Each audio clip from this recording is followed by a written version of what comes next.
నమస్కారం. ఆలోచన అమృతానికి స్వాగతం, సుస్వాగతం.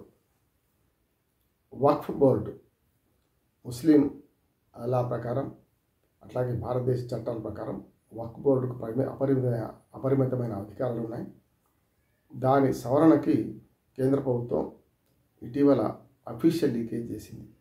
అంటే ఒక చట్టం తేబోతున్నాము, సుమారు 40 సవరణలు ఉంటాయని అఫీషియల్ లీకేజ్ చేసింది. దీంతో భారతీయ సమాజంలో పెద్ద ఎత్తున దీని మీద రెండు పక్షాల వాదనలు వినిపిస్తున్నారు. మనం మధ్య మార్గంగా మాట్లాడుకుంటే, అంటే సవరణలు అనుకూలంగా ఉన్న బీజేపీ కానీ ఆర్ఎస్ఎస్ వర్గాలు, హిందూ వర్గాలు ఓ రకంగా మాట్లాడుతున్నాయి.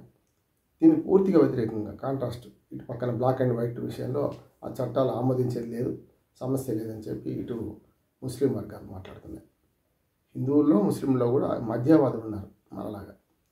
కనుక అసలు చట్టం ఏంటి, సవరణ ఏంటి, ఎందుకు చేద్దాం అనుకుంటున్నారు అని ఒకసారి ఆలోచన చేస్తే, ఎప్పుడో 100 ఏళ్ల క్రితం ఉన్న ఈ చట్టంలో తర్వాత భారతదేశం ఆధునిక భారతంలో 2 సార్లు సవరణలు చేయబడ్డాయి. కానీ సవరణలు చేసిన ప్రతిసారి కూడా ఈ వక్ఫ్ బోర్డు చట్టంలో ముస్లిం ఈ వక్ఫ్ బోర్డులకే రాజ్యాంగంలో ఉన్నదానికన్నా ఎక్కువ అధికారాలు ఇచ్చినట్టు మనకు అర్థమవుతుంది. రాజ్యాంగం సెక్యులర్ రాజ్యాంగం అని మనం మధ్యన మార్చుకున్నా, సెక్యులర్ సోషలిస్టిక్ అని మార్చుకున్నా కూడా, మరి సవరణ చేసుకున్నా కూడా, మరి 2000 సంవత్సరం తర్వాత కూడా జరిగిన సవరణలో ఈ వక్ఫ్ బోర్డు చట్టంలో అనేక విషయాల్లో అంతిమ నిర్ణయం, తుది నిర్ణయం వక్ఫ్ బోర్డుకి ఉండేటట్టు సవరణలు చేసింది. అంటే మెల్లమెల్లగా వక్ఫ్ బోర్డును భారతదేశ రాజ్యాంగానికి, చట్టాలకు, అట్లాగే అత్యున్నతమైన కోర్టులకు సంబంధం లేకుండా అదే ఓ రకంగా సుప్రీంకోర్టు లాగా, అదే ఓ రకంగా హైకోర్టు లాగా వ్యవహరించే పరిస్థితి దాపురించింది. దీన్ని మార్చాలా వద్దా అనే చర్చ జరుగుతుంది. ఎప్పుడు కూడా సమాజంలో ఏ చట్టాలైనా కూడా ఆయా సమాజాలకు అనుగుణంగా మార్చాల్సిన బాధ్యత ఆయా ప్రభుత్వాలది, మనం కూడా అంగీకరించాల్సింది. దీని వెనుక ఉన్న ఉద్దేశం వేరేగా అయితే తప్పనిసరి దాన్ని వ్యతిరేకించాలి. కానీ భారతీయులకు, ముఖ్యంగా ఇతర మతస్థుల దేవాలయాలు, చర్చీలు, ఇవన్నీ ఏవైతే చట్టాలు లోబడి ఉంటున్నాయో అదే రకంగా ఈ వక్ఫ్ బోర్డు కూడా, అంటే వక్ఫ్ ఆస్తులకు కూడా ఆ చట్టం ఎందుకు వర్తించదు అనే ప్రశ్న లేవనెత్తారు.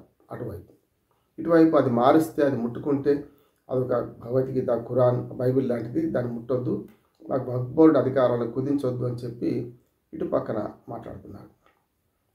ఒకవేళ అందులో ఏమైనా సవరణలు చేయదలుచుకుంటే అభ్యుదయకరమైనవైతే ఎందుకు వ్యతిరేకించాలి అనే వాదన కూడా మధ్యవాదం చేస్తున్నారు. ఉదాహరణకు వక్ఫ్ బోర్డు ఒకసారి ఏదైనా తీర్పిస్తే, ఈ ఫలానా ఆస్తి మాదే అని క్లెయిమ్ చేస్తే, ఇది కాదు అని నిరూపించుకునే బాధ్యత ఎదుటి వర్గాల వాడిది ఇప్పటిదాకా ఉన్న చట్టంలో. అంటే ఉదాహరణకు ఒక ఊళ్ళో ఉన్న ఒక ఆస్తి మాది అని వక్ఫ్ బోర్డు ప్రకటిస్తే, దాని వ్యతిరేకంగా కోర్టులకు వెళ్ళడానికి వీల్లేదు. ఇది మాది కాదు, మీది కాదు, మాదే అని నిరూపించుకోవాల్సిన బాధ్యత, టైటిల్ అంటే యాజమాన్య హక్కుని నిరూపించుకోవాల్సిన బాధ్యత ఎదుటి వారిది అవుతుంది. మనకు ఉదాహరణకు ఇండియన్ పీనల్ కోడ్లో కానీ, మనకు సిఆర్పిసిలో కానీ, మనకు ఇండియన్ పీనల్ కోడ్లో మనకు ప్రాసిక్యూషన్ బాధ్యత ఎట్లా ఉంటుందో, అంటే ఓ నేరం జరిగింది, ఆ నేరానికి పాల్పడ్డ నిందితులు అరెస్ట్ చేశామంటే వాళ్ళు నిందితులు నేరస్తులుగా చూపించడానికి అవసరమైన ఏర్పాట్లన్నీ, సాక్ష్యాలన్నీ ప్రాసిక్యూషన్ నడిపించాలి. బర్డెన్ ఆఫ్ ప్రూఫ్ ప్రాసిక్యూషన్ మీద ఉంటుంది. ఇక్కడ కూడా వక్ఫ్ బోర్డు కనుక ఒక నిర్ణయం తీసుకుంటే, ఆ నిర్ణయానికి వ్యతిరేకంగా మనం కోర్టుకు వెళ్ళినా సరే మనది ఆస్తి వాళ్ళది కాదు అని నిరూపించుకోవాల్సిన బాధ్యత ఎవరైతే ఆస్తి అనుభవిస్తున్నారో వాళ్ళది అయింది. దురదృష్టవశాత్తు ఇది నడుస్తుంది ఇప్పటిదాకా. ముఖ్యంగా ఆ మధ్యన తమిళనాడులోని ఒక ఊరంతా కూడా, ఓ నది పక్కన ఉన్న ఊరు మొత్తం మాదే అని వక్ఫ్ బోర్డు క్లెయిమ్ చేస్తే, దానికి పురాతన ఆధారాలు తీసుకొచ్చి బోర్డుకు సంబంధం లేదు, ఇదంతా ప్రజలదే, ఇల్లు కట్టుకున్నారు, ఎప్పటి నుంచో 100 సంవత్సరాల నుంచి 1000 సంవత్సరాల నుంచి ఉంటున్నారు తరతరాలుగా, ఆ ఆస్తి ఊరు మొత్తం మాదే అని వక్ఫ్ బోర్డు క్లెయిమ్ చేసింది తమిళనాడులో. దానికి ఎంత చారిత్రక ఆధారాలు తీసుకోవాల్సి వచ్చింది అంటే, అనుకోకుండా వాళ్ళ అదృష్టవశాత్తు ఇప్పటికీ 1700 సంవత్సరాల క్రితం, అంటే క్రీస్తు శకం 3వ శతాబ్దం ఆ ప్రాంతంలో అక్కడ కట్టిన పురాతన దేవాలయం ఉన్నది. ఆ దేవాలయ చరిత్రను బయటకు తీసి దాన్ని ముందు పెడితే తప్ప ఇది ఆ ఊరు ప్రజలది అని అర్థం కాని పరిస్థితి వచ్చింది. కోర్టులు కూడా నిర్ధారించుకోవడానికి ఇదంతా చరిత్రను తవ్వి అంత కష్టపడాల్సి వచ్చింది. కానీ మరి ఆ రకంగా చూసుకుంటే 1700 సంవత్సరాల క్రితం దేవాలయం ఉంది కనుక కొంత వాళ్ళదని నిరూపించుకున్నారు.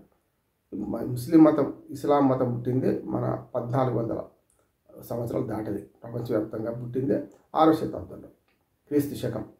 కనుక అట్లా చూసుకుంటే ఒకవేళ అంతకన్నా పురాతన ఆధారాలు ఉండడం వల్ల బతికి పట్టగట్టారు. లేకపోతే 12వ శతాబ్దం 13వ శతాబ్దం అయితే అది ఏ రకంగా ఉంటుండే. కనుక వక్ఫ్ బోర్డు అనేది నిరంకుశంగా వ్యవహరించే క్రమంలో అది హిందువులదే కాదు, ముస్లిం ఆస్తులకు కూడా ముస్లింలు సంపాదించుకునే ఆస్తులకు కూడా ఒకసారి భంగకరం అవుతుంది. అది మతాలతో సంబంధం లేదు. వక్ఫ్ బోర్డు అనేది ఒక ఇనుప చట్రం లాంటిది.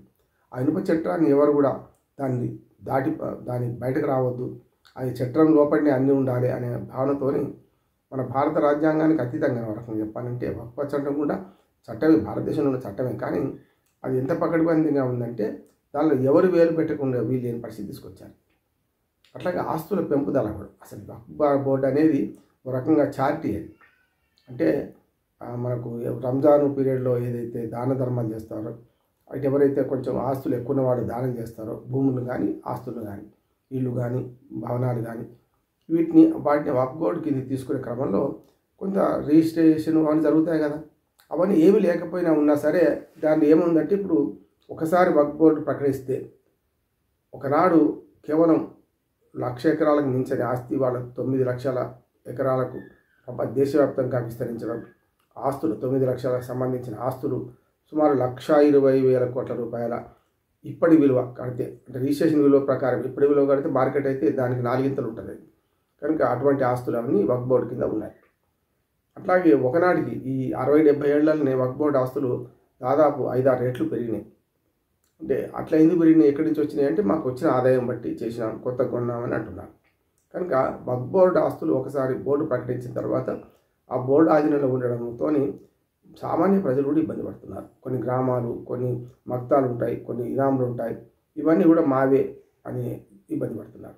కొన్నిసార్లు ఆయా మతంలో ఉన్న వాళ్ళు కూడా మనకు ఇమాములు కానీ వీళ్ళందరూ తరతరాలుగా సేవ చేస్తున్న వాళ్ళు కూడా వక్ఫ్ బోర్డు ఒక్కోసారి ఆస్తులను లాక్కున్న సందర్భాలు ఉన్నాయి. అంటే ఒకసారి ఒక దుర్మార్గమైన చట్టం ఉంటే ఆ చట్టం ద్వారా నష్టపోయేది హిందువులు, ముస్లింలో, క్రిస్టియన్లో కాదు, సమాజంలోని ఆయా వర్గాలు అన్ని మతాల వాళ్ళు నష్టపోతారు. ముఖ్యంగా ముస్లింలలో కూడా చాలామంది వ్యతిరేకత ఉన్నది వక్ఫ్ బోర్డు అనేది దాని మీద. అంటే ఆ బోర్డు అడ్డంగా పెట్టుకొని చాలా మసీదులను చాలా వాటిని కబ్జా చేసుకున్నది. అంతకుముందు ముతవల్లీలు లేకపోతే ఎవరైతే సేవ చేసేవాళ్ళు ఉన్నారో వాళ్ళందరినీ బయటకు పంపించింది అనేది ఒకటి. రెండోది, ఇన్ని లక్షల కోట్ల రూపాయల ఆస్తులుండి మరి ఈ ఆస్తుల మీద వచ్చే ఆదాయం ఎంత ఉండాలి, అది కూడా 1,000 కోట్ల రూపాయలు ఉండాలి. కానీ 100 కోట్లు ఎందుకు చూపెడుతున్నారు అనేది కూడా ఉంది. అంటే ఎవరో దాన్ని కబ్జా చేసుకొని ఆ ఆస్తుల మీద వచ్చే ఆదాయాన్ని రకరకాలుగా వాడుకుంటున్నారు. ఉదాహరణకు ఒక పెద్ద మసీదు ముందట మెయిన్ రోడ్డుకు ఉందనుకోండి, ఆ మెయిన్ రోడ్డుకి అంతా మనకు షట్టర్లు కట్టుకొని కిరాయిస్తున్నారు.